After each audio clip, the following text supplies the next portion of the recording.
안녕하십니까. 이번 시간부터는 우리 퀀터테이티브 메소드에 대해서 같이 보도록 하겠습니다.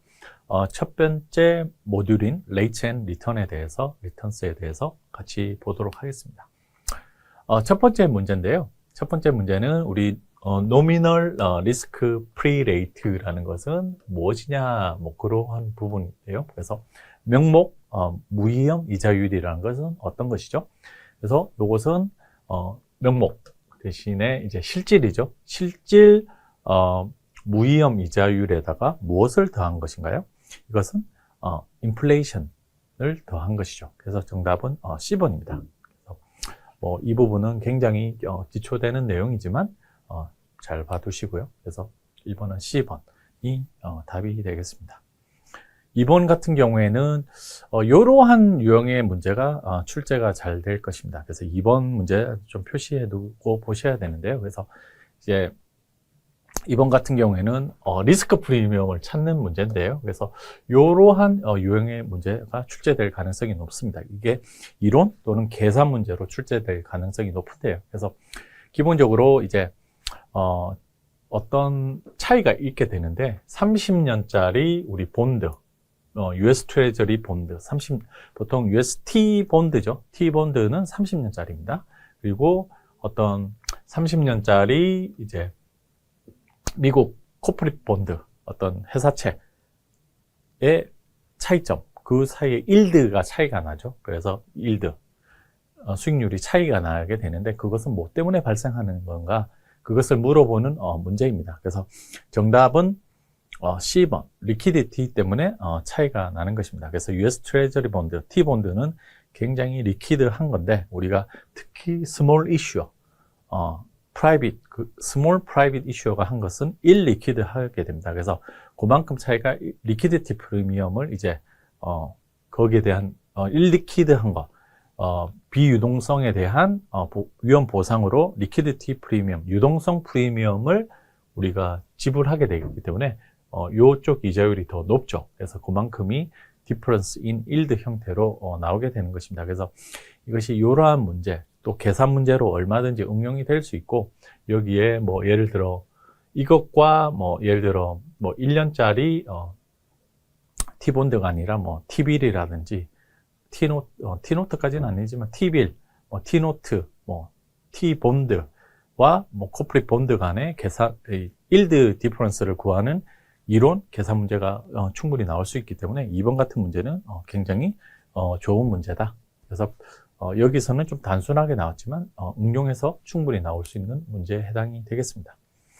지금 3번 문제 한번 보도록 하면 우리가 지오메트릭 민 리턴, 즉 기하학적 평균이죠. 기하학적 평균을 구하는 그러한 것인데요. 그래서 이것은 구하기 쉽죠. 그래서 우리 흔히 말하는 RG에 해당하는 것은 우리가 연도별로 나와 있기 때문에 1.195 곱하기 여기서 뭐 1.00에서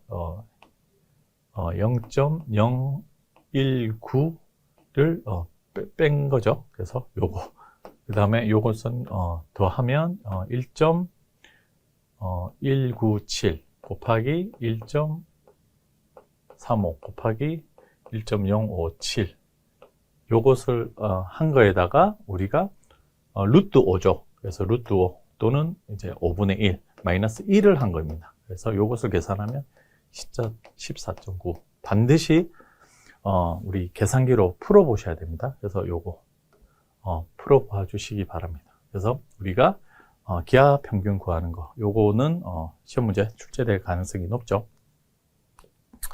그 다음에 4번 별표해 두시고요. 우리가 정규 시간에 배웠는데요. 보통 포트폴리오 매니저가 이런 식으로 매년 5,000유로씩 4년 동안 일정 금액을 이제 사는 거죠. 그랬을 때 우리 에버리지 프라이스 어떻게 구해야 되죠?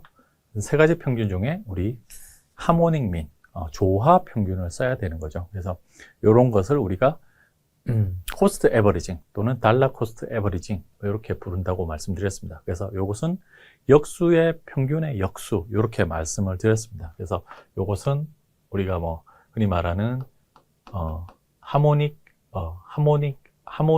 평균이죠. 조화 평균, 하모닉 민, 조화 평균, H를 표시를 하고요. 그래서 이것은 말씀드린 것처럼 역수의 평균의 역수다 말씀드렸죠. 그래서 요거 역수를 각각 취하게 되고요.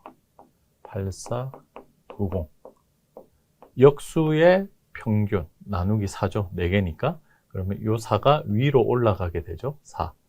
이런 식으로. 그래서 요거 계산하시면 요게 76.48 유로가 나오게 됩니다. 그래서 기본적으로 4가지 중에서 하모닉 민을 구해야 되는 것입니다. 그래서 사실은 요거 보시면 요것은 아니니까 그냥 구하실 필요도 없이 A번을 쓰시면 되는 거고요. 계산할 필요는 사실상은 없지만 이렇게 단순하게 나오지는 않겠죠. 계산을 하게끔 만들 가능성이 높은데, 그래서 계산을 해 보시면 76.48 유로가 나오고요. 역수의 평균의 역수 이렇게 외워두시기 바라고요.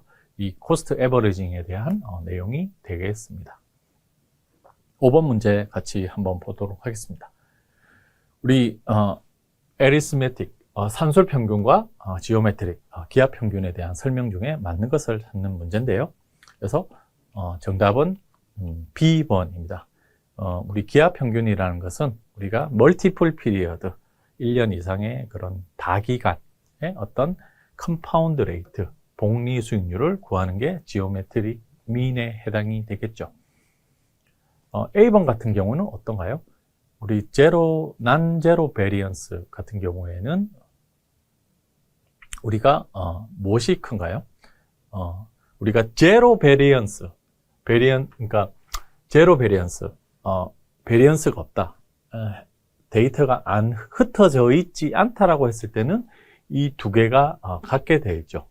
그렇지만 이제 난제로 베리언스, 이제 흩어져 있을 때는 우리가 아리스메틱 민이 더 크게 됩니다. 그래서 요게 틀렸고요. 그 다음에 3번 같은 경우에는 이제 멀티플 피리어드의 어떤 투자 안에 터미널 밸류, 우리가 터미널 밸류는 이제 투자 기간 말의 밸류를 측정하는 것이죠. 그것을 측정하는 것은 우리가 아리스메틱 민이 아니라 지오메트릭 메인이 되겠습니다. 그래서 요런 부분, 요것도 조금 두 수익률을 비교하는 문제라서 약간 까다로운 문제이기 때문에 표시를 해 두시고 잘 봐 두시기 바랍니다. 그래서 각각의 관계를 물어보는 그러한 문제가 되겠습니다. 그래서 이 부분도 표시를 해 두시고요. 그 다음에 6번 문제도 출제 가능성이 굉장히 높습니다. 그래서 별표를 해 두시고 봐 두시기 바랍니다. 그래서 우리가 요 어떤 펀드가 인베스팅 하는데 그 3년 동안의 리턴을 구했습니다. 그래서 이 리턴 매저 중에서 네거티브한 리턴 매저를 찾는 건데요. 그래서 계산하기 전에 한번 보고 이런 문제는 제일 나중에 플래그 표시하고 나중에 푸시는 게 나은데요. 한번 보면 그냥 찍어 보면 뭐가 나올까요? 기본적으로는 우리가 네거티브하게 나오는 것은 보통 지오메트릭 같은 경우는 기하 평균 같은 거는 마이너스가 안 나오겠죠. 그리고 타임 웨이티드도 안 나오고, 왜냐하면 이것들은 기간별 수익률을 이제 루트를 씌워서 마이너스 1을 한 거기 때문에 물론 여기서 마이너스 1을 하다 보면 나올 수도 있지만은 계산 과정 중에 잘 안 나올 가능성이 높습니다. 그래서 굳이 꼭 그런 건 아니지만 저 같으면 찍는다고 하면 요걸 찍을 것 같습니다. 그래서 기본적으로는 나올 수도 있지만 안 나올 수도 있기 때문에 요것과 요거는 거의 일치하는 거라서, 그래서 이제 우리가 둘 중에 하나일 확률이 높겠죠. 타임 웨이티드냐 머니 웨이티드냐, TWR이냐 MWR이냐, 요 두 중에 일 확률이 높을 텐데, 그래서 저 같으면 머니 웨이티드 레이트 오브 리턴을 찍겠다, 그러한 내용이고요. 실제로 한번 계산을 해 보면, 그래서 계산을 해 보면 사실 요 두 개가 같다고 말씀드렸죠. TWR과 지오메트릭 민이 같기 때문에 사실 이것을 먼저 구해 보는 게 더 빠르겠죠. 그래서 세기간이니까 루트 3이고요. 그 다음에 요게 1.25 곱하기 1.14 곱하기 1-0.04의 마이너스 1입니다. 루트 3이죠. 그러면 요거 실제로 계산하면 7.97이라서 요 두 개는 플러스가 나오고요. 요게 마이너스가 나오게 됩니다. 나오게 되는데 이제 요 문제를 연습하는 차원에서 이거를 풀어보자는 의미였는데요. 한번 계산을 해보면 우리가 1기간이 있고 2기간이 있고 3기간이 있게 되는데요. 그래서 우리가 Year of Investment가 1, 2, 3이 되어 있고 여기 AUM 운용하는 자산 연도 초에 운영하는 자산이 1,000, 4,000, 4,500 그리고 그 기간의 리턴 수익률이 우리가 15, 14, 4%, 마이너스 4%로 있게 되는 것입니다. 그러면 우리가 이제 저기 MWR이라고 부르는 우리 금액 가중 평균 수익률 또는 내부 수익률 IRR이라고 부르는 것을 구하기 위해서 한번 풀어봐야 되는데요. 그래서 우리가 제일 처음에는 사실 0이었고요. 그 다음에 우리가 이제 그 AUM Beginning of the Year라고 해서 우리가 연초에 그 1년 초에 AUM이 1000이었습니다. 1000. 그러면 1000이었고 이때 수익이 15%가 발생을 하면 연초 말고 이제 기말이 되겠죠. 기말. 이게 연초가 되고요. 이게 기말이 되겠습니다. 그래서 beginning of the year, end of year. end of year는 요거에 15% 증가한 1150이 기말. 이 기말 1년 t가 1일 때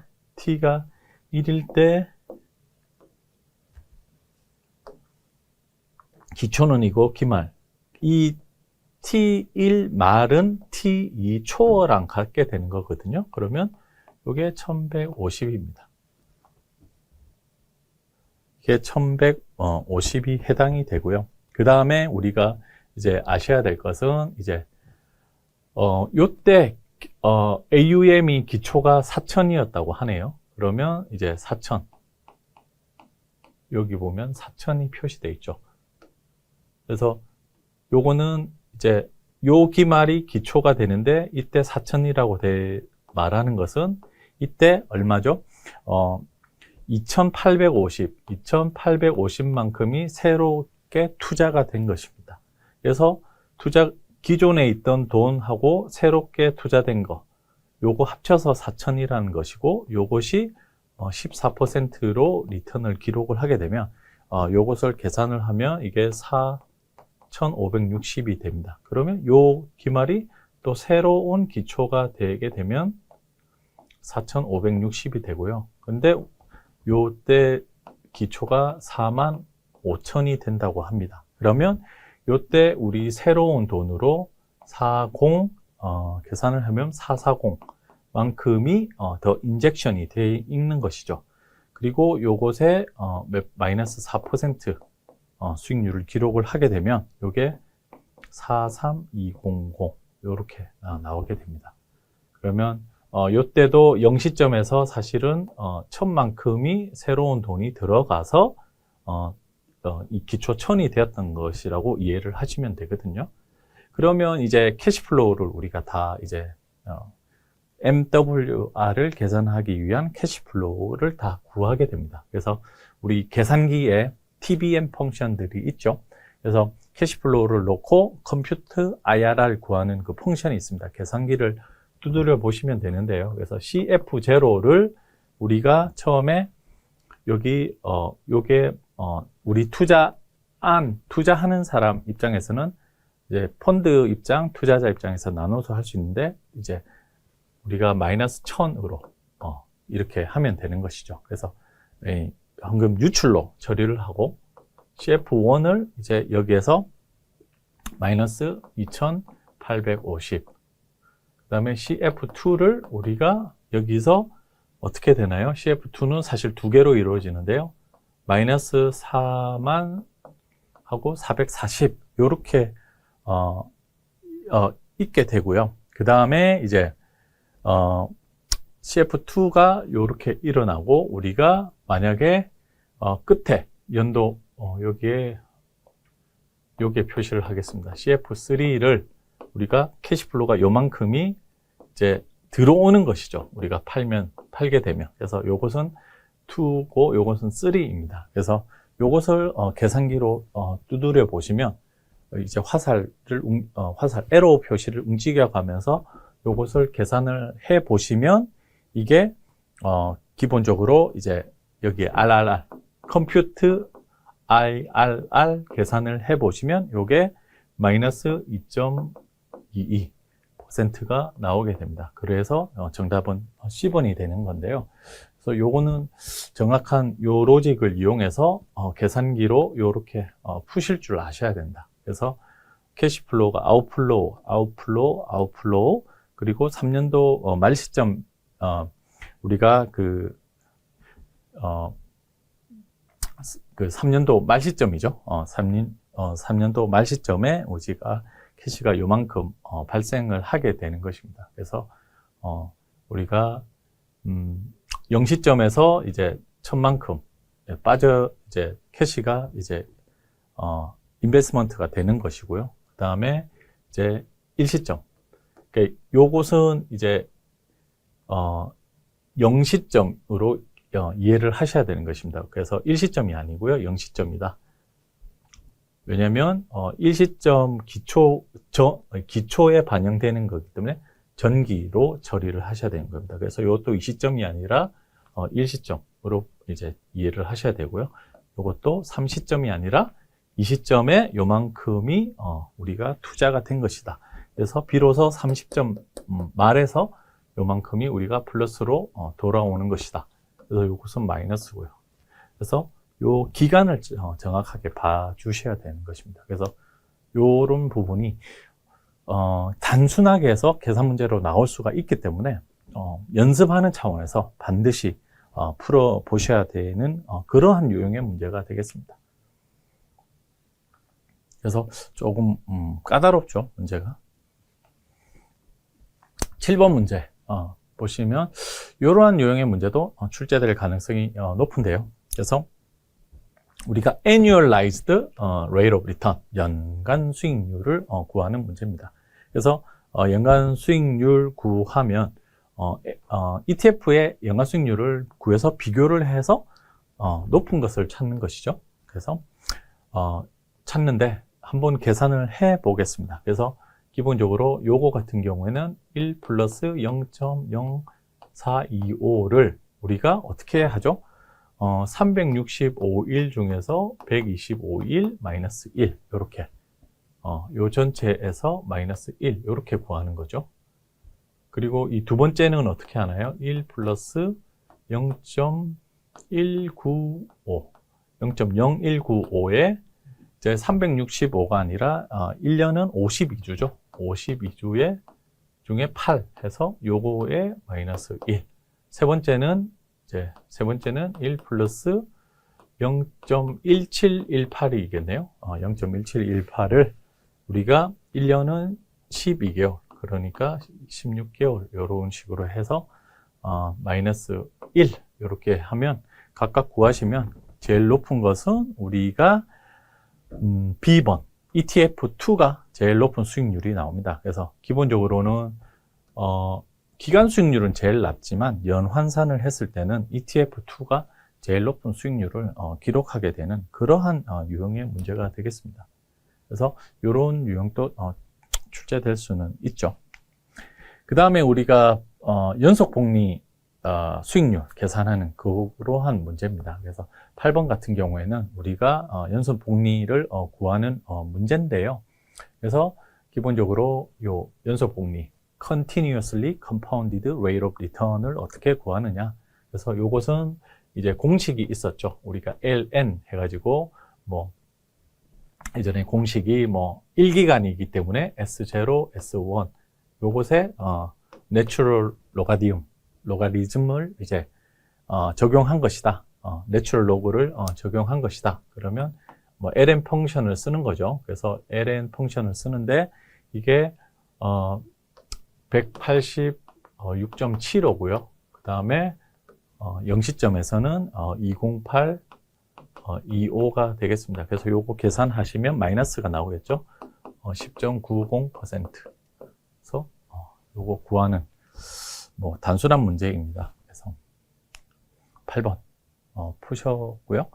9번 같은 경우 시험 문제 출제 잘 됩니다. 왜?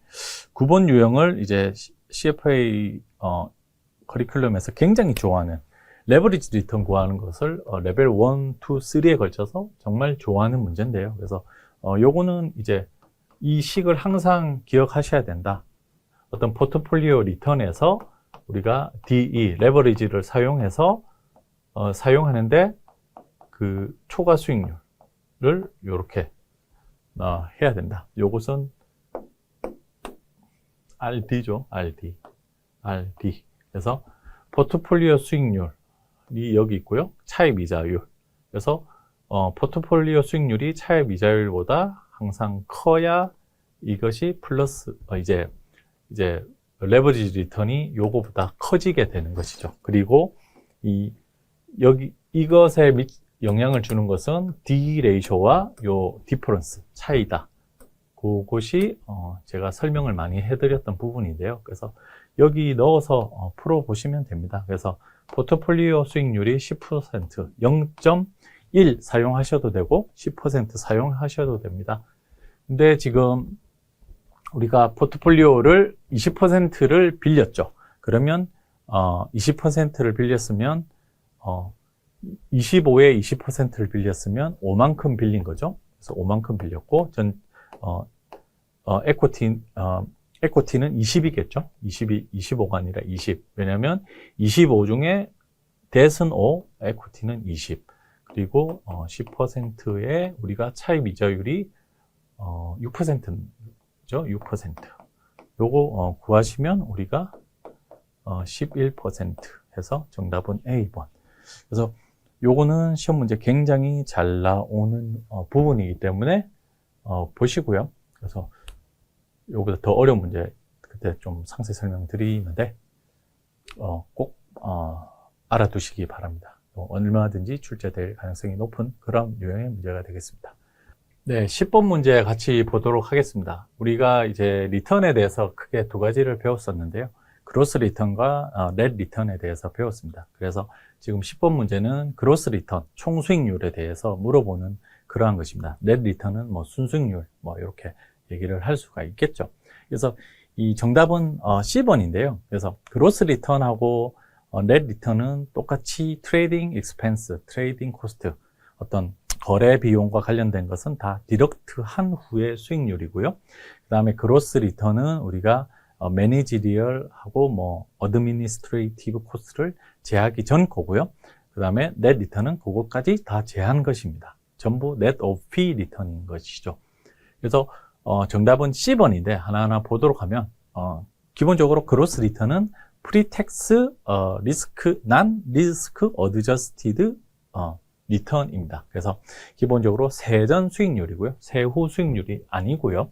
세전 수익률 그리고 리스크 어드저스티드가 아니라 난 어드저스티드다. 그래서 위험 조정 수익률이 아닌 것입니다.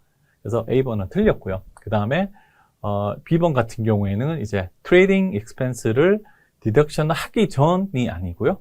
이 트레이딩 코스트는 그로스 리턴이든 넷 리턴이든 다 제하게 됩니다. 그래서 답은 C번이고 기본적으로 인베스트먼트 매니저의 스킬을 이제 측정하는 데 사용이 된다. 왜냐하면 그건 거래 비용을 제한 것이기 때문입니다. 그래서 요것을 제하지 않고 그것만 제한 거기 때문에 매니지먼트 스킬을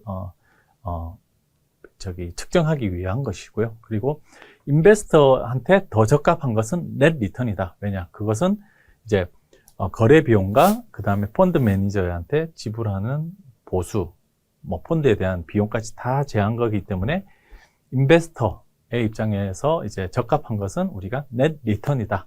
그 설명을 예전에 본 과정 때 드린 적이 있는데요. 그래서 10번 같은 문제도 나올 수가 있고 잘 개념을 확실하게 잡지 않으시면 맞출 수 없는 문제이기 때문에 잘 보셔야 됩니다. 11번 문제 같이 보도록 하겠습니다. 그래서 11번은 아까 계산했던 우리 레버리지 리턴 할 때 그 내용인데요. 그래서 레버리지를 사용해서 리턴을 이제 증가하기 위해서는 어떻게 해야 되느냐, 그러한 내용이었죠. 그래서 정답은 10번입니다. 그래서 아까 우리 공식이 있었죠. 그래서 이 공식 레버리지 리턴은 이제 포트폴리오 리턴에 우리가 레버리지와 이제 요 관계에 있다. 그래서 기본적으로 이제 레버리지를 언제 사용하면 이 리턴을 증가시키느냐, 그 말인즉슨 이제 요 리턴 RP가 바링 코스트보다 높을 때, 즉 RP가 RD보다 높을 때 요 리턴은 증가하게 되겠습니다. 그래서 정답은 10번이다. 그래서 이 레버리지 리턴을 이 CFA 커리큘럼에서 굉장히 좋아하는 문제이기 때문에 요 부분 시험 문제 출제될 수가 있고요.